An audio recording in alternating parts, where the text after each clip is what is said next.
Bonjour, bonjour. Bienvenue à cette quatrième session sur l'initiation à la technologie pneumatique. Alors, essayons de voir ce que nous avons déjà réalisé lors de la dernière séance. Alors, la dernière fois, nous avions étudié le cycle carré. C'est-à-dire que les deux vérins qui sont là réalisent un cycle carré. Le vérin A sort jusqu'à sa fin de course, ensuite le vérin B qui sort jusqu'à sa fin de course, le vérin A ensuite rentre, et enfin le vérin B rentre. C'est-à-dire, si on observe les mouvements des deux vérins, ils réalisent un cycle carré. Nous l'avions réalisé en utilisant des distributeurs K2 bistables. Et nous avions obtenu ce graphe-set-là. Cette fois-ci, ce que nous allons faire, nous allons remplacer les distributeurs bistables par des distributeurs monostables. Celui-là va être remplacé par un distributeur à 3 positions et celui-là par un distributeur K2 monostable. Nous allons remplacer cette commande par un ressort de rappel. Regardons de près, qu'est-ce que c'est qu'un distributeur à 3 positions? Voilà, ici nous avons affaire à des distributeurs 5-3. Pour les 3 positions, nous avons le point milieu qui est là, deux types de point milieu bloqué ou bien point milieu libre. Alors, on s'intéresse d'abord à ce point milieu bloqué. Alors, 3 positions. Les positions de droite et de gauche sont des positions instables, alors que la seule position stable, c'est la position du milieu. On dit que le point milieu est bloqué parce que quand il est dans cet état-là, c'est-à-dire quand il est dans son état stable, le distributeur possède tous ces orifices qui sont bloqués. L'admission d'air est bloquée, l'échappement numéro 3 et l'échappement numéro 5 sont bloqués, et les sorties d'air vers le vérin sont également bloquées. Donc on a affaire à un distributeur à point milieu bloqué. Dans ce cas particulier, j'ai pris un distributeur avec une commande électrique, c'est-à-dire un électrodistributeur. Ici, la commande est réalisée par une bobine d'électroaimant. Dans celui-là, le point milieu est libre. Alors, celui-là également, il est libre. Sauf que ici, il est libre à l'admission, à l'échappement. Ça veut dire que quand on est dans cet état-là, les orifices qui vont vers les vérins sont reliés à l'échappement. Alors que dans ce cas-là, quand on est dans la position médiane, les deux orifices qui mènent vers le vérin sont tous les deux reliés à la pression. Alors, commençons par celui-là. Alors, nous avons donc ce schéma-là. Observons ce qui se passe quand on remplace le 4-2 bistable par un 4-3 monostable. C'est-à-dire, à l'état de repos, le système est dans cet état-là. Quand vous avez une commande par la droite, c'est-à-dire la commande numéro 12, vous mettez en relation l'orifice numéro 1 avec l'orifice numéro 2. L'air sort par la borne numéro 2 pour faire rentrer le vérin. Quand vous coupez la commande, le ressort de rappel ramène le distributeur à la position du milieu. Pareil du côté gauche, quand vous envoyez la commande par là, le distributeur est dans cet état-là, la borne 1 se retrouve reliée à la borne 4 et l'air comprimé rentre par là pour faire sortir le vérin. Quand vous coupez la commande, le ressort de rappel se détend et ramène le distributeur à sa position du milieu. Une particularité, c'est que dans cette position du milieu, comme tous les orifices sont bloqués, si vous essayez de déplacer le vérin à la main, il ne se passera absolument rien du tout. C'est-à-dire, si vous essayez de tirer sur les vérins, vous ne pourrez pas parce que les orifices sont bloqués. Il n'y a aucun air qui puisse rentrer et aucun air qui puisse sortir du vérin. Les deux chambres sont toutes les deux bouchées. Regardons ce qui se passe sur le distributeur. Sur le graphe 7. Quand vous avez cette position-là, c'est-à-dire quand la tige du vérin A est complètement sortie, c'est-à-dire que nous appuyons sur A1. Donc, nous envoyons un 1 logique ici, il sera dans cet état, ça va commander le vérin B en sortie. Quand il va arriver à B1, il va appuyer le vérin B va appuyer sur B1, pas de problème. Il va appuyer sur B1, on va envoyer un 0 logique ici. Qu'est-ce qui va se passer? Ce distributeur sera dans cet état-là. Donc c'est le ressort qui travaille et il va commander le vérin en entrée. Quand le vérin est entièrement rentré, on aura cette extrémité de tige qui va appuyer sur ce galet. On aura un 1 logique ici et on va commander ce distributeur de ce côté-là Donc le V1 va être commandé en entrée. Commençons par le commencement, c'est-à-dire on démarre, les deux V1 étant rentrés. Alors on va prendre la figure qui est là. Ici on a un 0 logique. Donc on va venir ici. Pardon, on a un 1 logique. Vous voyez, c'est violet. Donc qu'est-ce qui va se passer? On va commander ce V1 donc, de ce côté-là. Ce distributeur. Donc ce distributeur est commandé par la droite, donc la borne 1 est reliée à la 2, on va faire entrer le V1. Il est déjà dans sa position entrée, donc il ne va pas bouger. Celui-là étant actif, qu'est-ce qui se passe? On va venir ici, activer cette bascule RS par la borne 7. 7, donc on aura une mise à 1 logique de cette mémoire, et on aura un signal ici. En ayant un signal ici, le distributeur va se mettre dans cet état, l'air va sortir par la borne 4 et le V1A va sortir. En voyant une impulsion, le V1A commence à sortir. Une fois qu'il est sorti, donc ici nous aurons un 0 logique. 0 logique, ici, donc 0 logique. Mais qu'est-ce qui se passe? Dès qu'on a un 0 logique, il va revenir à la position du milieu. Il était déjà rentré, il va revenir à la position du milieu, il va rester bloqué rentré. Il ne pourra pas bouger. Par contre, celui-là, on continue à commander, parce que nous avons ici un 0 logique sur reset, pas de problème. Sur 7, nous avons un 1 logique. Donc, qu'est-ce qui se passe? Le V1 commence à continuer à sortir. Il continue à sortir, jusqu'à ce qu'on arrive à la position A1. Quand on arrive sur A1, qu'est-ce qui se passe? C'est-à-dire quand A1 est vrai. Sur ce graphe 7, on va passer de l'étape 0 à l'étape 1. Ça veut dire que on va arrêter la commande A+, et envoyer la commande B+. Ça veut dire que quand on passe à 1 logique ici, donc on a appuyé sur le galet, on a un 1 logique ici, on va faire la commande B+, le V1B va sortir. Ok? Dès que le V1B sort, qu'est-ce qui va se passer? Nous aurons un 0 logique ici. Ce 0 logique, au lieu de l'envoyer directement sur A+, parce que théoriquement, quand on est dans A1, dans l'étape 1, il n'y a plus de commande A+. Qu'est-ce qu'on va faire? Nous, on va simuler la commande A+, quand on va envoyer un 0 logique ici, donc ça ne va pas faire changer d'état à la bascule. N'oublions pas, c'est une mémoire. Donc si on n'envoie pas de 1 logique ici, on garde l'état précédent. On avait un 1 logique, le 1 logique est maintenu. Donc le V1B va sortir et la commande A+, elle est maintenue. C'est-à-dire que le V1 va rester complètement sorti. Donc ici, nous avons la commande B+, qui est envoyée par l'automatisme, et nous avons aussi la commande A+, qui permet de maintenir le V1 sorti. Sinon, qu'est-ce qui se serait passé? Nous aurions eu, en même temps que la sortie du V1B, nous aurions eu la rentrée du V1B. Donc là, heureusement que ce n'aura pas lieu à cause de cette bascule. Donc on continue, le V1B continue à sortir. Quand il arrive là, il appuie sur ce galet. Donc ici, nous aurons un 1 logique. Le 1 logique va faire un reset de la mémoire. Donc quand on a le B1, on va passer de l'étape 1 à l'étape 2.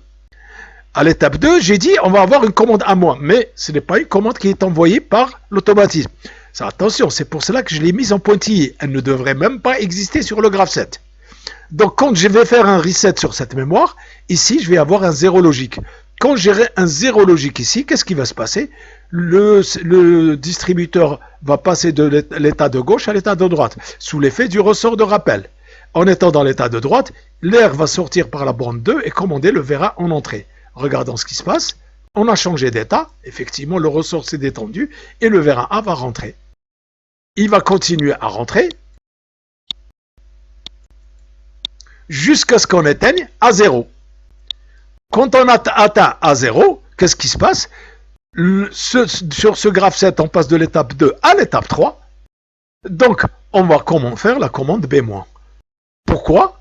Parce que quand on aura ici un 1 logique, on va venir faire la commande B- par là. Et donc, le V1B va rentrer. Voilà. Commande B- jusqu'à ce qu'on détecte B0. Quand on va détecter B0, on passe de l'étape 3 à l'étape 4. Et comme l'étape 4, ce qui la suit, c'est une réceptivité toujours vraie, donc on passe directement à l'étape 0. C'est-à-dire comme si on faisait de l'étape 3, on passe directement à l'étape 0, c'est-à-dire qu'on aura la commande A+. Le cycle va se répéter. Qu'est-ce que vous observez? Si je maintiens le doigt appuyé ici, vous voyez le vérin A qui est en train de sortir, mais son mouvement est ralenti. Même chose, quand le vérin rentre, son mouvement est ralenti. Par contre, il n'y a aucun problème pour le vérin B. Nous réalisons bien le cycle carré que nous avions ici. C'est exactement le même fonctionnement que celui-là. La seule différence au niveau du graphe 7, c'est qu'il n'y a plus la commande à moins. À la place, j'ai mis des pointillés. Pourquoi il n'y a plus la commande à moins? Parce que ici, à la place de la commande ici, au lieu d'avoir une commande pneumatique, nous avons mis un ressort de rappel. Ici, donc nous avons un ressort de rappel.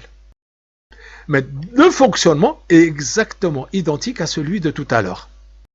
C'est-à-dire, nous avons le cycle carré. Maintenant, ce qu'on va faire, on va garder cet état-là, c'est-à-dire on va exactement le même distributeur, et celui-là, on va le remplacer par un 5,3 à point milieu libre. C'est-à-dire, on va prendre celui-là. 5,3 à point milieu libre, ça veut dire que quand nous sommes dans la position médiane, les orifices 2 et 4 sont reliés à l'échappement. Nous serons exactement dans cet état-là. Alors, celui-là, c'est pas ça qui m'intéresse. Nous allons venir à ce schéma-là. Nous allons utiliser un 5,3 à point milieu libre. OK? Revenons au schéma. C'est celui-là. 5,3 à point milieu libre. C'est celui-là. Donc, quand on est dans la position médiane, les deux orifices 2 et 4 sont reliés à l'échappement. Ça veut dire quoi, concrètement? Si les deux orifices 2 et 4 sont reliés à l'échappement. Si les deux orifices sont reliés à l'échappement, ça veut dire que si on essaye de déplacer manuellement la tige du vérin, donc ici on la tire, tout l'air qui est contenu ici va venir s'échapper par là, puisqu'on est relié à la pression atmosphérique. Pareil, si on pousse le vérin, et qu'il y avait de l'air ici, dans cette chambre-là, tout l'air va venir sortir ici par la borne 5. Voilà la différence par rapport à tout à l'heure. Au niveau du fonctionnement, c'est exactement la même chose. Nous avons 5 orifices. Un, c'est un orifice d'admission d'air comprimé. Les deux autres, le 3 et le 5, ce sont des orifices d'échappement. Pareil de l'autre côté. Au lieu que ce soit un qui est relié à 2 comme ici, c'est un qui est relié à 4. Donc on va commander de ce côté. Dès qu'on coupe la commande, le ressort de rappel ramène à la position du milieu. Donc nous avons un 5,3 au lieu d'un 4,3. Par rapport à tout à l'heure, nous avions un 4,3 à point milieu bloqué. Maintenant, nous avons un 5,3 à point milieu libre. Au niveau du fonctionnement, c'est exactement la même chose que tout à l'heure. D'ailleurs, le graphe 7, c'est exactement le même. Et rien ne change. Essayons de regarder cela. Exécutons. Bon, regardons. Donc vous avez les mouvements du A retardés par la mémoire. Le B se passe normalement. Le retour du vérin A. Ensuite, le retour du vérin B. OK? Donc, quelle est la différence par rapport au premier cas où nous avions deux distributeurs 4,2 bistables ici? Pour celui-là, absolument aucun changement. Je dis bien absolument aucun changement. Pour celui-là, deux petits changements. D'abord, le mouvement du vérin B est retardé à cause de cette mémoire-là. Deuxième chose, la commande à moins n'existe plus. C'est le signal qui est envoyé par le ressort de rappel. Et je rappelle que si nous n'avions pas mis de bascule ici, si nous avions ramené directement ce signal-là, ok? Si nous avions directement ramené le signal pour la commande, sans passer par une mémoire, qu'est-ce qui serait passé? Ça aurait été une catastrophe. C'est-à-dire, ici, quand on arrête la commande A+, on passe ici, ce ressort de rappel se serait déclenché. Donc nous avons maintenu obligatoirement la commande A+, dans cette étape-là, pour laisser la commande A- se développer uniquement à ce niveau-là. C'est le ressort de rappel qui va travailler ici. Si on ne met pas cette bascule, Dès qu'on coupe la commande à moins, c'est-à-dire quand on passe de l'étape 0 à l'étape 1, il n'y a plus de commande à moins, qu'est-ce qui va se passer? On va avoir la commande B+, et automatiquement, à cause du ressort, vous allez avoir le vérin qui va être commandé par la droite, et vous allez avoir la rentrée du vérin A. Maintenant, on va encore changer d'état. Cette fois-ci, au lieu d'utiliser un distributeur 5.3 à point milieu bloqué, dans les deux cas, on va utiliser un distributeur 5.2. Et on va supprimer les mémoires et on va mettre à la place des cellules. Ici, une cellule OU et ici, une cellule E avec une des entrées et inverseuses. Quand l'entrée du haut, donc l'entrée A, on met un 1 logique, c'est-à-dire on met l'air comprimé, qu'est-ce qui se passe? Cette cellule devient un simple inverseur. Ça s'appelle la cellule NOT. On l'appelle par abus de langage la cellule NAND. Ce n'est pas une cellule NAND. Pour faire une cellule NAND, ce n'est pas ici qu'on doit mettre l'inverseur. On doit le mettre ici à la sortie pour que ça fasse une cellule NAND. Donc c'est une cellule E à entrée inverseuse. Alors, essayons de regarder qu'est-ce qui se passe ici maintenant que nous avons ce cas-là. Alors, regardons de plus près ici. Alors, ici, nous avons deux monostables, celui-là et celui-là. Ça veut dire qu'il n'y a plus de commande qui permet de faire rentrer le vérin. Donc ici, une commande par la gauche, dont on est dans cet état-là, peut faire sortir le vérin. Ici également, une commande par la gauche pour faire sortir le vérin. Maintenant, pour faire rentrer le vérin, c'est-à-dire relier la borne 1 et la borne 2, il n'y a aucune commande sur le graphe 7. La commande, elle nous vient du ressort de rappel. C'est pareil ici. Pour faire rentrer le vérin, la tige du vérin, donc la commande, elle vient du ressort de rappel. Donc ici, ce qui va changer, sur le graphe 7, nous n'avons ni de commande A-, ni de commande B-. Mais, ici, à ce niveau-là, la commande A+, elle est maintenue. Elle est maintenue grâce à ce dispositif-là. Pareil ici, la commande, elle est maintenue. Donc grâce à ce dispositif. Regardons comment ça fonctionne. Donc on va le mettre d'abord à l'état initial. Voilà. À l'état initial, qu'est-ce qui se passe? Regardons, on devrait être là. Théoriquement, il n'y a que A qu'on puisse commander. Regardons, est-ce que c'est le cas? Ici, j'ai un 1 logique, puisque l'extrémité de la tige du vérin appuie sur le galet. Ce 1 logique me donne, par inverseur, un 0 logique en sortie du E. Donc ici, j'ai un 0 logique. Ici également, j'ai un 0 logique. Donc en sortie, j'ai un 0 logique. Le sortie 0 va venir ici. Donc je n'ai pas de commande B+. Donc le ressort de rappel qui va travailler, il va commander le vérin B en entrée. Il est déjà rentré, il va rester rentré. D'accord? Ce vérin va rester rentré. De l'autre côté, qu'est-ce qui se passe? Nous avons ici B0 qui est à 1. Le B0 est à 1, ceci est à 1 ou logique. Donc nous allons avoir un 1 ici. Ce 1 ici va venir commander 1+. Donc on sera dans cet état-là et ce vérin-là va être commandé en sortie. Parce que la borne 1 est reliée à la borne 4. La borne 4 c'est celle-là, donc on va commander ce vérin en sortie. Regardons, il est commandé effectivement en sortie. Dès que j'ai commandé, celui-là, il est passé de 1 à 0. J'ai un 0, par cet inverseur, j'ai un 1 logique ici, mais cette borne-là, elle est à 0 logique. Comme c'est un E, j'aurai un 0 ici et un 0 là. Donc celui-là, il est maintenu à la position rentrée. Donc il n'y a que celui-là qui va avancer. Il va avancer, jusqu'à ce qu'il arrive ici. Quand il arrive là, donc j'ai un 1 logique ici, donc sur les deux sorties. Là j'ai un 1 logique, donc ici j'ai un 1 logique. Donc je vais commander celui-là en sortie. Ce 1 logique qui va venir là, il va venir là, donc ici j'ai un 1 logique. Et ici, qu'est-ce qui se passe? J'ai un 0, d'accord? Donc ici, j'ai un 1 logique. Et ici, qu'est-ce que j'ai? J'ai le 0 logique ici. Le 0 est inversé, donc j'ai un 1 logique. Ici, j'ai un 1. Donc j'ai un 1, donc ici j'ai un 1. Donc j'ai un 1, je maintiens la commande A+. C'est-à-dire, dans cet état-là, qu'est-ce qui se passe? Je suis là, mais la commande A+, elle est maintenue. Pour empêcher le vérin A de ressortir. Donc c'est le vérin B qui va sortir. Par le 1 logique qui a été envoyé ici, par ce capteur-là. Il a envoyé un 1 logique ici, comme c'est un OU logique, donc ça va envoyer le B+. Ça va faire sortir le vérin B. Regardons. Voilà. Ça continue. Ça continue.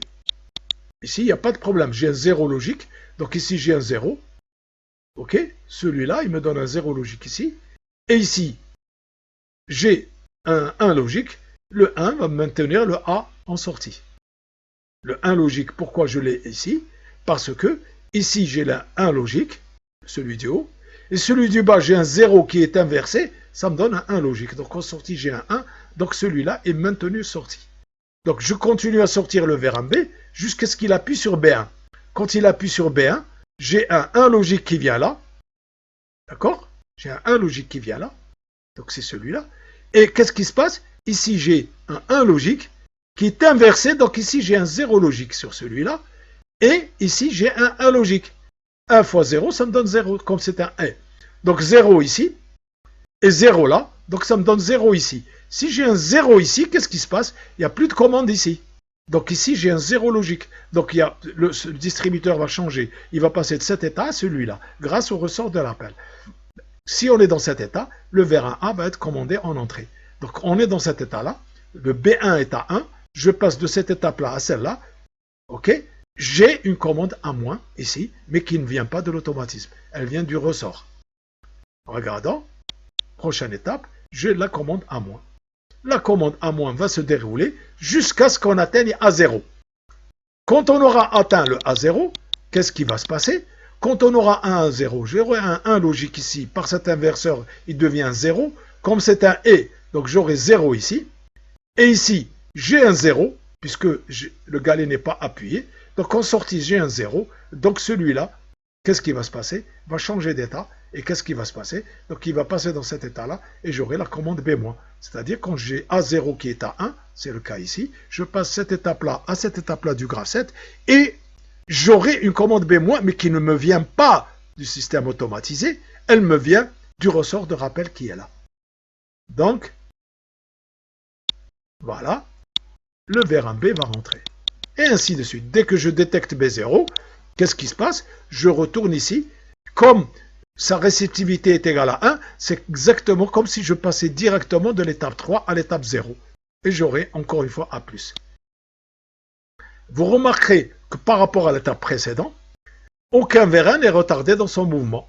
Le vers1A se déplace aussi rapidement que le vers1B. Ce n'est pas le même cas que tout à l'heure où on avait une bascule, donc une mémoire qui retardait les mouvements.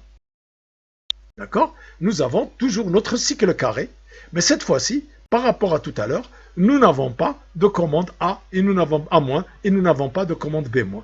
Les deux commandes, elles viennent des ressorts de rappel. D'accord? Pour aujourd'hui, nous en avons terminé. La prochaine fois, nous étudierons le cycle automatique du graphe 7 et nous étudierons cette mémoire, étape de télémécanique, pour réaliser un séquenceur. J'espère que vous avez apprécié. Je vous demande donc de réaliser les câblages, de faire tous les essais. Et si vous avez le moindre problème, comme d'habitude, soit vous me laissez un message sur la plateforme Telum, soit vous m'envoyez un mail sur la boîte professionnelle, c'est-à-dire la boîte de l'UMC. Je vous dis bon courage et à la prochaine.